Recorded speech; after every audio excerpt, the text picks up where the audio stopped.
welcome to Lifting Our Voices, a weekly look at church music. I'm Jim Boatwright, Director of Music at Redeemer Lutheran Church in Columbia, South Carolina.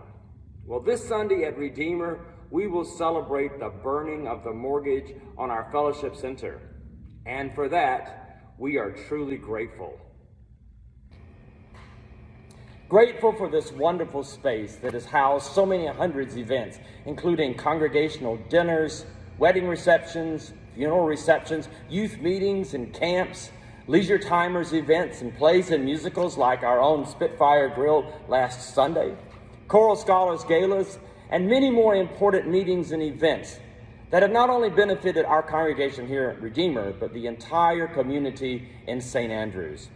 But we're also grateful for the many faithful donors and supporters who have brought us to a point where we can be free from debt in this wonderful space called our Fellowship Center.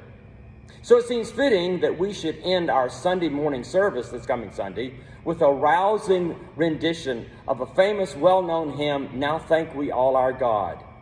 And as we enter into this Thanksgiving season, it seems appropriate that we proclaim our gratitude to God for the overwhelming goodness that God has given us. The text, Now Thank We All Our God, was written by a German pastor named Martin Rinkhart and is based on the apocryphal book Sirach, and sometimes that book is called Ecclesiasticus. Apocryphal books are important writings by Jewish poets and philosophers and theologians, and even though these books are not considered part of the canonical scriptures, they are appropriately read as part of Jewish history, but also to serve as devotional guides at any time. In this case, Rinkhart used this portion of the Sirach that proclaims, "And now bless the God of all, who everywhere works wonders, who fosters growth from our birth."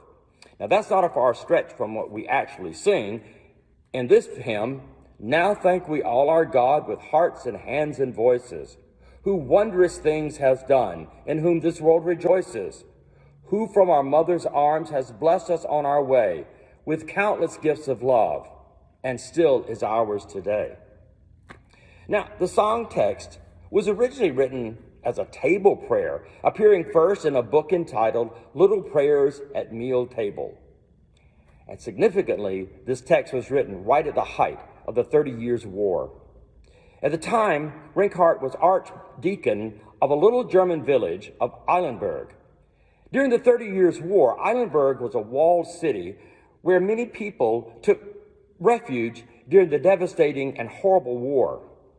But nonetheless, armies plundered the village. Consequently, starvation, famine, and plague stalked the town. As Eilenburg's only pastor, Rinkhart had to contend with the catastrophic results of war, death, disease, and debilitating poverty. As Joseph Shaw states in Hymnal Companion, Rinkhart was a poet, musician, and faithful pastor in the midst of a monstrously mangled social fabric. Yet, in the face of all of this horror and devastation, Rinkhart proclaims with gratitude to God and of God's gracious caring and loving nurturing. Rinkhart's words resonate as powerfully today as they did nearly 400 years ago.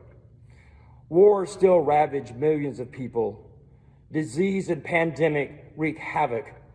People still see domination and power over justice and mercy.